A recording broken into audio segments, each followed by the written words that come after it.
नमस्कार, दिन भर की बड़ी खबरों में आपका स्वागत है। मैं हूं अंशिता श्रीवास्तव। इस बुलेटिन में आज बात होगी फ्री राशन योजना को बंद करने के संकेतों की, विधानसभा चुनावों में ईवीएम बदलने के दावे की, जानेंगे यूपी में पोस्टल बैलेट में किस दल को मिली बढ़त, कैसे चुनावों से मायावती रही दूर। बात करेंगे मणिपुर में नए सीएम के चुनाव की, दिल्ली के नए एलजी को लेकर केजरीवाल के सवालों की और बुलेटिन के आखिर में बात लोगों की बढ़ती मुश्किलों की। लेकिन तमाम बड़ी खबरों से पहले एक नजर सुर्खियों पर। विधानसभा चुनावों के परिणाम से कांग्रेस की बढ़ी चिंता। कांग्रेस अंतरिम अध्यक्ष सोनिया गांधी ने कल सुबह बुलाई सीडब्ल्यूसी की बैठक। हार पर मंथन के साथ संसद में पार्टी की रणनीति पर होगी चर्चा। पंजाब के सीएम पद की शपथ लेने से पहले ही एक्शन में मान। आम आदमी पार्टी नेता भगवंत मान ने बड़े फैसले लेने किए शुरू। मान के निर्देश पर राज्य सरकार ने कई वीवीआईपी की सरकारी सुरक्षा पर चला दी कैंची। आरसीबी को मिल गया नया कप्तान। फॉफ डू प्लेसेस बनाए गए रॉयल चैलेंजर्स बेंगलोर के नए कप्तान विराट कोहली की जगह संभालेंगे टीम की कमान। ईपीएफओ ने कर्मचारियों को दिया बड़ा झटका। ऑर्गेनाइजेशन ने घटाई पीएफ की ब्याज दरें। 2021-22 में प्रोविडेंट फंड पर मिलेगा मात्र 8.1% ब्याज। तो अब सुर्खियों के बाद बात आज की सबसे बड़ी खबर की। यूपी विधानसभा चुनावों में बीजेपी की जीत के पीछे फ्री राशन योजना का बड़ा हाथ माना जा रहा है, लेकिन ये योजना अब बंद हो सकती है। बीजेपी की ओर से भी इस योजना को आगे बढ़ाने के कोई संकेत नहीं मिल रहे हैं। सरकार ने मार्च तक ही फ्री राशन देने का प्लान बनाया था, तो योगी सरकार का क्या है आगे का प्लान, देखिए ये रिपोर्ट। सरकार का काम सिर्फ चुनाव जीतना है या फिर देश और राज्य की बेहतरी की योजना बनाना और आम जनता की परेशानी को दूर करना। दरअसल देश में कोरोना महामारी आने के बाद से ही फ्री राशन की योजना शुरू की गई थी। महामारी का दौर तो धीमा पड़ गया, लेकिन यूपी में फ्री राशन योजना को मार्च 2022 तक बढ़ा दिया गया, क्योंकि इसी दौरान चुनाव होने थे। चुनाव हो चुके हैं, फ्री राशन योजना ने काम भी किया और यूपी में बीजेपी गठबंधन को 2/3 बहुमत भी मिल गया। अब सरकार गठन की तैयारी चल रही है। बीजेपी कैंप में खुशी दिख रही है, लेकिन फ्री राशन योजना के लाभार्थियों की मुश्किलें बढ़ती दिखाई देने लगी हैं, क्योंकि इस योजना के बंद होने के संकेत मिलने लगे हैं। योगी सरकार ने मार्च 2022 के बाद इस योजना को आगे बढ़ाने के संकेत नहीं दिए हैं। अभी तक सरकार की ओर से ऐसा कोई ऐलान नहीं किया गया है कि वो फ्री राशन योजना को आगे बढ़ा सकती है। चुनाव प्रचार के दौरान विपक्ष लगातार दावा कर रहा था कि योगी सरकार की ये योजना ज्यादा वक्त तक नहीं चलने वाली है। ये बस चुनावी हथकंडा है। महज चुनाव जीतने के लिए बीजेपी इस योजना को मार्च तक चला रही है। जैसे ही चुनाव खत्म होगा, बीजेपी इसे बंद कर देगी और वही होता दिख रहा है। जबकि अखिलेश यादव ने दावा किया था कि सपा की सरकार बनने पर वो इस योजना को पूरे 5 साल तक चलाएंगे।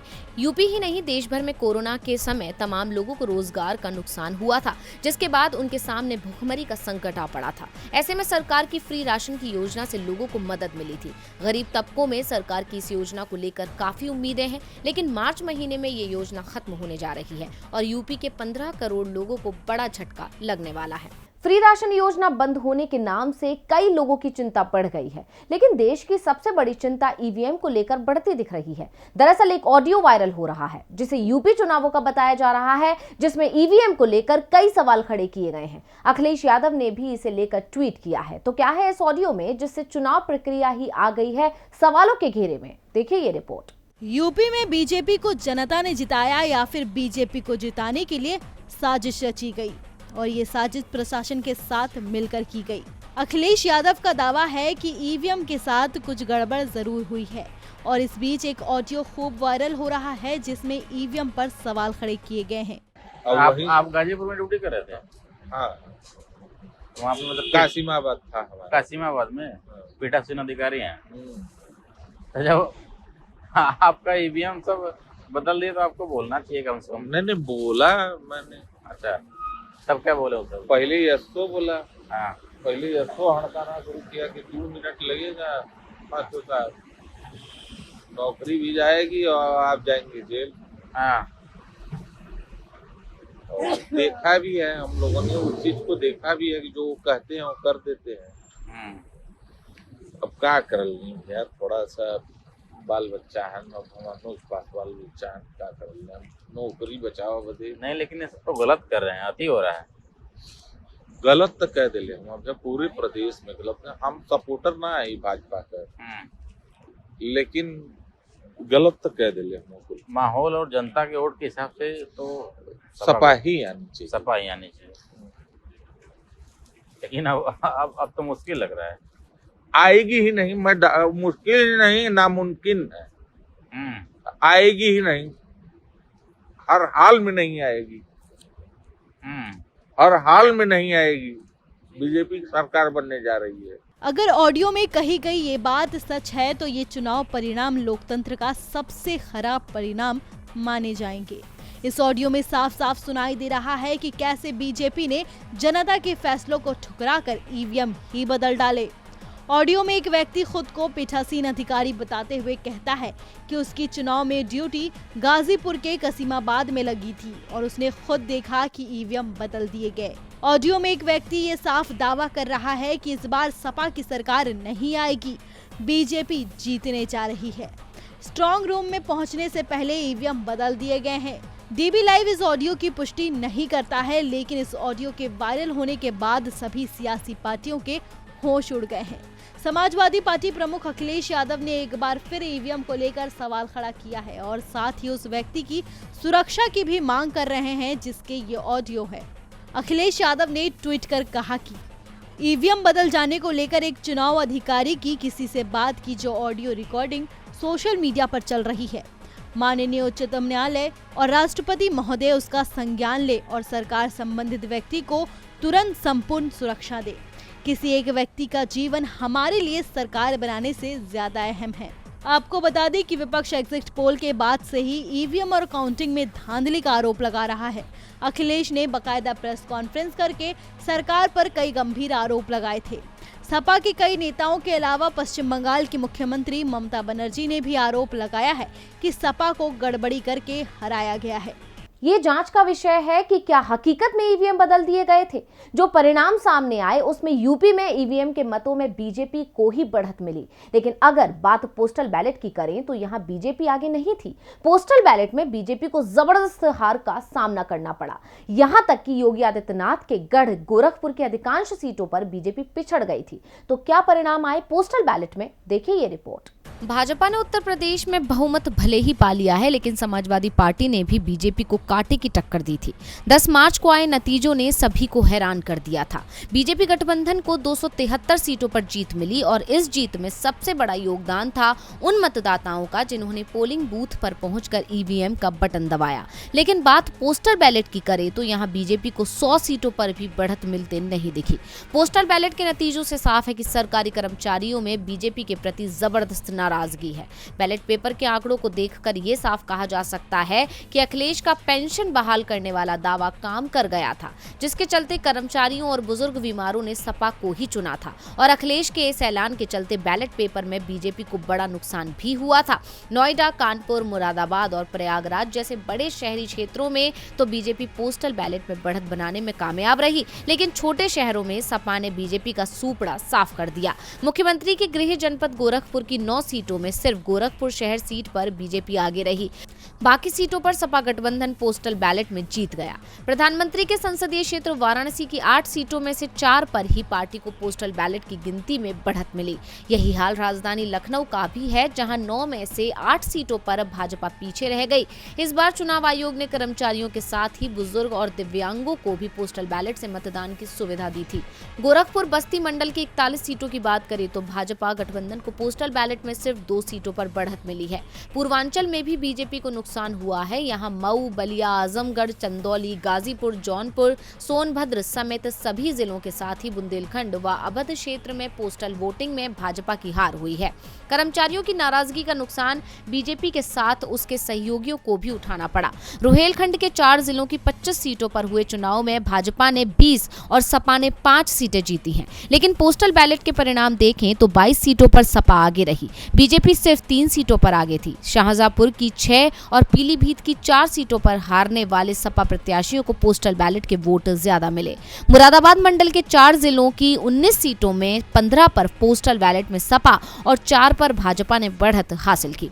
यही हाल फिरोजाबाद, मैनपुरी, एटा का रहा। अलीगढ़ की सभी 7 सीटें बीजेपी ने जीती, लेकिन पोस्टल बैलेट में बीजेपी सिर्फ 1 सीट पर आगे रही। पोस्टल बैलेट के नतीजों से साफ है यूपी में बीजेपी को भले ही जीत मिल गई हो, लेकिन आगे की राह मुश्किल भरी है। पोस्टल बैलेट में इस बार सिर्फ सरकारी कर्मचारी के ही वोट नहीं थे, बल्कि बुजुर्ग, दिव्यांगों ने भी पोस्टल बैलेट से वोट डाले थे, जिससे साफ है कि पोस्टल बैलेट से चुनाव होते तो परिणाम शायद कुछ और भी आ सकते थे। लेकिन ईवीएम ने जो परिणाम दिए वो सभी के सामने हैं। बीजेपी गठबंधन को यूपी में 2/3 बहुमत मिल गया है। बीजेपी को कैसे जीत मिली, इसे लेकर शिवसेना ने सवाल उठाए हैं।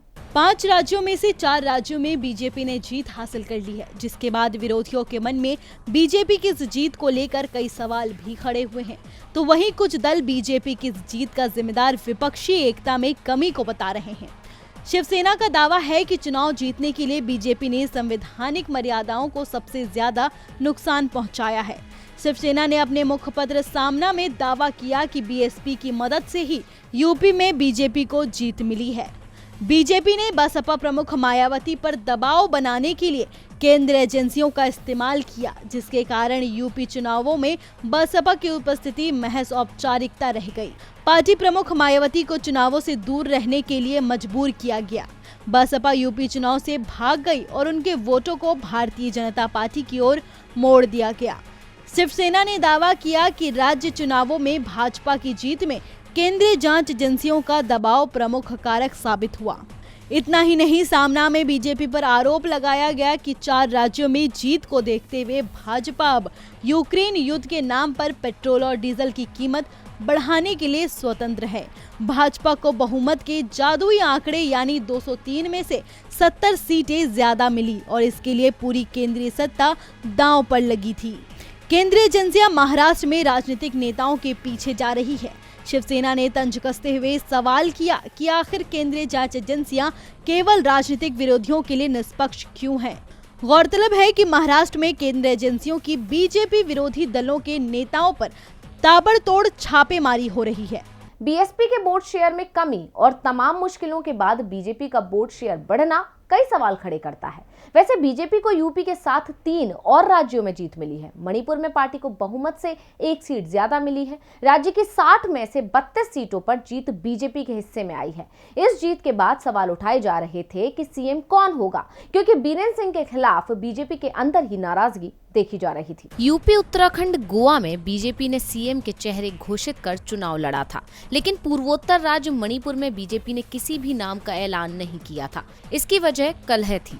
पार्टी को लग रहा था कि एन बीरेन्द्र सिंह के चेहरे पर कई बड़े नेता नाराज हो सकते हैं, इसलिए उसने किसी भी दिग्गज को आगे नहीं किया। लेकिन अब मणिपुर में बीजेपी ने बहुमत के जादुई आंकड़ों को छू लिया है, जिसके बाद सीएम के नाम को लेकर सस्पेंस खड़ा हो गया है, जिससे अभी तक पर्दा नहीं उठाया गया। ऐसे में सवाल उठता है कि क्या बीजेपी एक बार फिर एन बीरेन्द्र सिंह को सीएम बनाएगी या फिर नए चेहरे पर दांव लगाएगी? इन सवालों के बीच कई दिग्गजों के नाम भी सीएम की रेस में आगे चल रहे हैं। थोंगाम विश्वजीत सिंह मुख्यमंत्री पद के दावेदार में एक हैं। उन्होंने एन बीरेन्द्र सिंह से पहले बीजेपी ज्वाइन की। सूत्रों के मुताबिक थोंगाम विश्वजीत को 2017 में लगा था कि वरिष्ठ होने के नाते उन्हें मणिपुर का मुख्यमंत्री बनाया जाएगा, लेकिन बीजेपी के केंद्रीय नेतृत्व ने एन बीरेन्द्र सिंह को मुख्यमंत्री पद के लिए चुना। इस फैसले से थोंगाम नाराज बताए जा रहे थे। डैमेज कंट्रोल करने के लिए उन्हें मणिपुर सरकार में अहम मंत्रालयों का प्रभार सौंपा गया, लेकिन इससे बात नहीं बनी। थोंगाम विश्वजीत सिंह ने 5 साल के दौरान एन बीरेन्द्र सिंह के साथ अपने मुद्दों को लेकर कई बार दिल्ली का दौरा किया और केंद्रीय नेतृत्व तक अपनी बात पहुंचाई, लेकिन उसका कोई फायदा नहीं निकला। मणिपुर में चुनाव प्रचार अभियान के दौरान बीजेपी के राष्ट्रीय अध्यक्ष जेपी नड्डा ने कई मौकों पर कहा कि एन बीरेन्द्र सिंह के काबिल नेतृत्व में राज्य ने अभूतपूर्व विकास किया है। वहीं अब राजनीतिक जानकारों की माने तो बीजेपी का केंद्रीय नेतृत्व एन बीरेन्द्र सिंह को ही एक बार फिर से मणिपुर की कमान सौंपना चाहता है। लेकिन अगर बीरेन्द्र सिंह सीएम बने तो विश्वजीत के समर्थक विरोध शुरू कर सकते हैं, और अगर थोंगाम विश्वजीत सिंह को मणिपुर का मुख्यमंत्री बनाया जाता है तो एन बीरेन्द्र सिंह के समर्थक बवाल काट सकते हैं। यानी बीजेपी के सामने इधर कुआं तो उधर खाई वाली परिस्थिति है। ऐसे में देखना होगा कि पार्टी क्या फैसला लेती है। मणिपुर में बीजेपी के सामने एक तरफ कुआं तो दूसरी तरफ खाई की स्थिति है। पार्टी को बहुमत तो मिला है, लेकिन इतनी बड़ी जीत नहीं मिली कि विरोध के सुरों को दबाया जा सके। ऐसे में बीजेपी के लिए मुश्किलें बढ़ती जा रही हैं। बीजेपी सीएम के चयन को लेकर परेशान है, तो दिल्ली के सीएम अरविंद केजरीवाल की चिंता उपराज्यपाल के चयन ने बढ़ा दी है। दरअसल दिल्ली के उपराज्यपाल का कार्यकाल समाप्त होने वाला है और मोदी सरकार की ओर से जिस नाम पर चर्चा चल रही है उसने केजरीवाल की नींद उड़ा दी है। दिल्ली में मुख्यमंत्री और उपराज्यपाल के बीच विवाद आम बात सी हो गई है। कई बार मामला सुप्रीम कोर्ट तक पहुंचा है। दिल्ली के सीएम अरविंद केजरीवाल और उपराज्यपाल अनिल बैजल के बीच अधिकांश मामलों में सहमति नहीं बन पाती है और अब बैजल का कार्यकाल भी पूरा होने वाला है। लेकिन आपको बैजल के जाने से खुशी नहीं हो रही, बल्कि पार्टी चिंता में दिख रही है और ये चिंता दिल्ली के सीएम अरविंद केजरीवाल ने ट्वीट से जाहिर भी कर दी। केजरीवाल ने कहा, क्या लक्षद्वीप के प्रशासक प्रफुल्ल खोड़ा पटेल का दिल्ली ट्रांसफर हो रहा है? क्या वो दिल्ली के उपराज्यपाल बनाए जाने वाले हैं? जी हां, दिल्ली के सीएम अरविंद केजरीवाल की सबसे बड़ी चिंता प्रफुल्ल पटेल को लेकर है। दावा किया जा रहा है कि प्रफुल्ल पटेल का नाम दिल्ली के उपराज्यपाल पद के लिए लगभग तय हो गया है। प्रफुल्ल पटेल को पीएम और गृह मंत्री अमित शाह के काफी करीबी माना जाता है। पटेल को दिसंबर 2020 में लक्षद्वीप का प्रशासक नियुक्त किया गया था। वह दादरा और नागर हवेली के साथ दमन और दीव के प्रशासक भी हैं। प्रशासक के रूप में अपनी नियुक्ति के बाद से ही वो चर्चाओं में बने हुए हैं। उनके फैसलों के चलते लक्षद्वीप अचानक देश भर में चर्चाओं में आ गया था। पटेल के कई फैसलों पर तो केंद्रीय गृह मंत्रालय तक को आपत्ति जतानी पड़ी, जबकि पटेल गृह मंत्री के काफी करीबी माने जाते हैं। वो पीएम मोदी के भी खास माने जाते हैं। जब पीएम मोदी गुजरात के मुख्यमंत्री थे तो प्रफुल्ल पटेल को उन्होंने अपनी कैबिनेट में जगह देकर राज्य का गृह मंत्री बनाया था। ऐसे में केजरीवाल को चिंता है कि कहीं पटेल के सहारे उनकी कुर्सी हिलाने की तैयारी तो नहीं हो रही है। और बुलेटिन के आखिर में बात आम जनता के सामने आने वाली मुश्किलों की। देश में जनता महंगाई से राहत की उम्मीद लगाए बैठी है, लेकिन अब चुनाव खत्म होने के बाद उस पर एक बार फिर महंगाई का बोझ बढ़ने वाला है, क्योंकि जहां एक तरफ तेल के दाम में आग लगेगी तो वहीं सफर भी महंगा होगा, क्योंकि दिल्ली मेरठ एक्सप्रेसवे से लेकर पूर्वांचल एक्सप्रेसवे पर टोल लगने की तैयारी हो गई है। यहां सफर करने के लिए जनता को ज्यादा कीमत चुकानी होगी। चुनाव के वक्त सत्तारूढ़ पार्टी अक्सर महंगाई को काबू में करती है। खाने के सामान से लेकर तेल के दाम एक ही जगह पर रुके रहते हैं। उत्तर प्रदेश चुनाव के वक्त भी सरकार ने पेट्रोल डीजल के दाम कम करने के साथ साथ एक्सप्रेसवे पर टोल नहीं लिया और ये दिखाने की कोशिश की थी कि सरकार जनता पर मेहरबान है।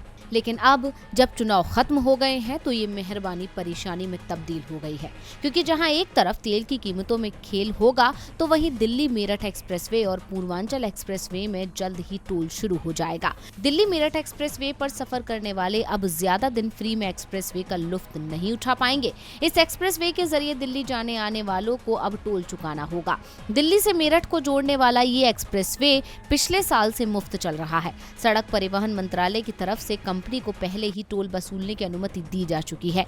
10 फरवरी से यहां पर टोल लगना शुरू होना था, मगर चुनाव तक टोल नहीं वसूलने का निर्णय लिया गया। लेकिन अब इस पर सफर करने के लिए आपको 140 रुपए चुकाने होंगे। वहीं पूर्वांचल एक्सप्रेसवे भी आपके सफर को महंगा बनाएगा। अभी तक इस पर कोई टोल नहीं था, मगर अब मई महीने से इसमें टोल वसूला जाएगा। सरकार को इस एक्सप्रेसवे के जरिए टोल के रूप में 202 करोड़ रुपए सालाना मिलेंगे। टोल टैक्स वसूलने का काम निजी कंपनी को दिया गया है। ये कंपनी जल्द प्रति किलोमीटर के हिसाब से टोल की दरें तय करेगी और दोनों छोर पर बने टोल प्लाजा से आने जाने पर टोल टैक्स लगेगा। माना जा रहा है कि इसकी दर भी लगभग आगरा लखनऊ एक्सप्रेसवे के समान ही रहेगी। यानी साफ है कि बीजेपी ने चुनाव के वक्त फ्री सेवा देकर अपने सत्ता के सफर को तो आसान बना लिया, लेकिन अब जनता के सफर को मुश्किल भरा कर दिया। तो आज इस बुलेटिन में बस इतना ही। देखते रहिए डीवी लाइव। नमस्कार।